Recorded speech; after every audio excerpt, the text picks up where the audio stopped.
just a long time until we can get to the program started. How are those Leafs doing? Are we happy about that?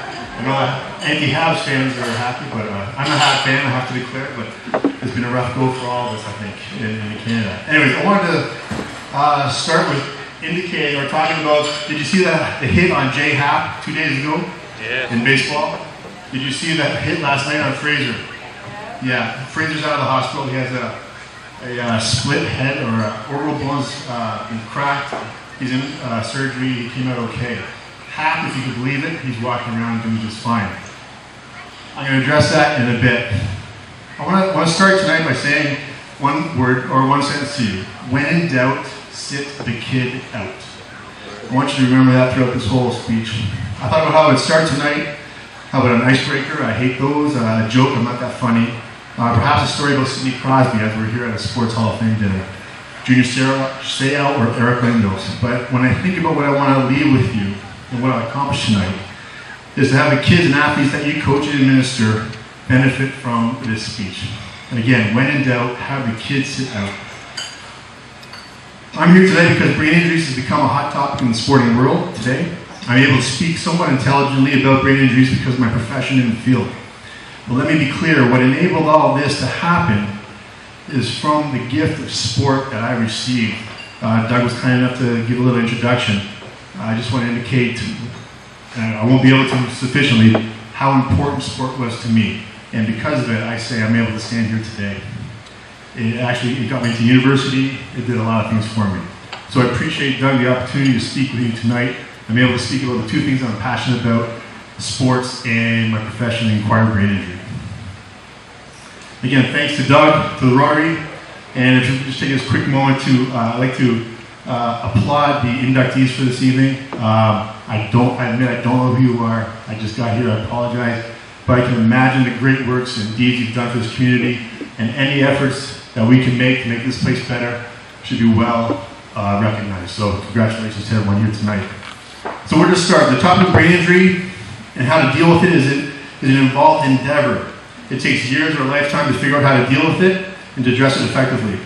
In short, I'm going to try to touch on a couple topics that will have some impact with you. What I'd like to do is break it down like in a practice as you're maybe coaches and administrators and explain a little bit about a few key things. I want to demonstrate to you that in your position as coaches or administrators, you might think you do not have the ability that the doctors or psychologists or other health professionals have to impact someone with a brain injury. And I'm here today to tell you, you are the number one person as a coach or administrator or a parent that can help any kid or athlete who has a brain injury. You are really the first responder. So let's get to this. What is an ABI? ABI is acquired brain injury. It refers to an injury that has been sustained on the brain because of an external force. In the United States, they call it TBI, traumatic brain injury, but it's pretty much all the same. What is a concussion? A concussion is a mild brain injury. Now let me just off the bat tell you, there's no such thing, technically there is a mild brain injury, but really there's no such thing as a mild brain injury. Every brain injury has the potential to become catastrophic. And when I say catastrophic, that leads to this. Brain injuries are classified in three classifications: mild, moderate, and severe, known as catastrophic.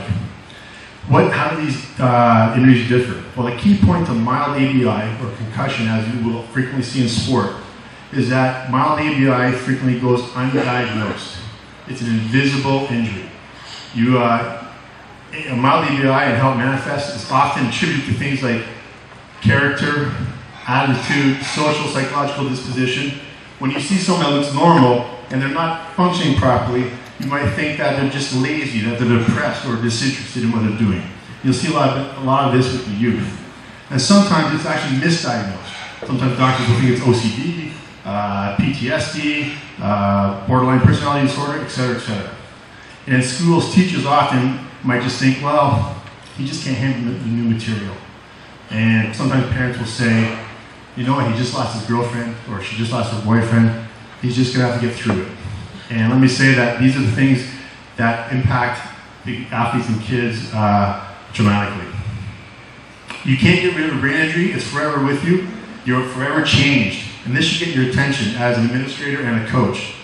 Fortunately, though, the symptoms of these acquired brain injuries are not necessarily permanent, and the impact can often be reduced or controlled to a point where it seems negligible. We've seen that with a lot of professional players.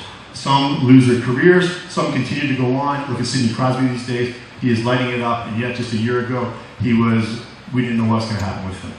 So brain injury itself is very unique and particular. You never ever know how it's going to turn out. A point to make, as you should all know by now, is that not just the big hits, but the repetitive small hits that occur to our children and our athletes day after day, year after year, season after season, do add up, and they can add to impacting the child to have severe brain injuries. Often when you're older, it will manifest, leading to dementia, Alzheimer's, chronic depression, suicide, PTSD, and numerous other disorders. You know, we talked about prevention. Helmets, do they help? They do. They prevent a lot of bleeding, they prevent a lot of skull fractures. But when it comes to brain injury, what happens is it's not about the helmet and preventing the skull from fracturing, it's what happens inside the brain. And quite frankly, helmets dissipate blunt forces, but what they can't do is stop the brain from squishing around. And whenever a child has, or an athlete receives a blunt force trauma to the head, he has a 95% chance of having a brain injury, regardless of the equipment being worn. So what happens to the brain? The brain becomes physically damaged. You rarely see bleeding, although internal bleeding is likely and complicates things greatly. Often if the structure isn't damaged significantly, bleeding can create severe complications. Synapses and connections, neural pathways, etc. become damaged. How does this happen? It's because the brain gets squished, twisted, punctured, or shredded. Just a quick example, on the front of our brain, a lot of what I see is executive functioning problems. That means you can't decide on things, you can't organize, you can't get motivated. Why does that happen? Usually when you're in a car accident or a sporting accident, the front of your brain gets damaged. In front of the brain, there's some spiny processes. Why they're there, I don't know. Maybe it's from the caveman days. But what it does is potentially keep the brain in place. But when you have an injury, what happens is these processes act as knives, and they will act like a bear's claw, and they'll damage the front of the brain. And that's when we see significant problems with injuries. So, anyways, fortunately, we're at a stage in medical development where, depending on which area of the brain is impacted, we somewhat know what to expect in terms of the dysfunction to occur. Will you lose your sight? Will you have difficulty with hearing, etc., etc.?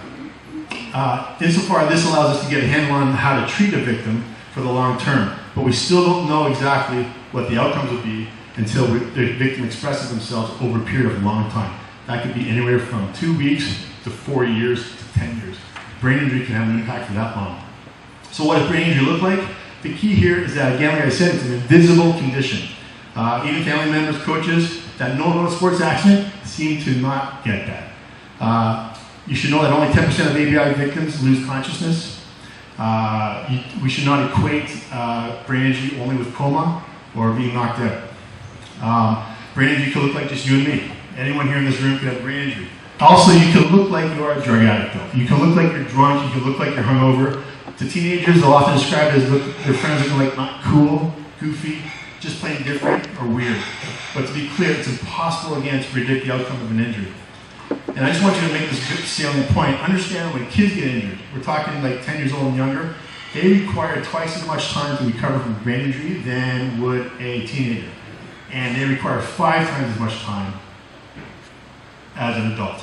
So this impacts return to play protocols and return to school protocols. I'm not going to touch too much on that, but just suffice to say, if your kid is injured, you know a neighbor's kid is injured, please inform the parents that these kids need to relax and stay away from these activities. I'll get into this in a bit.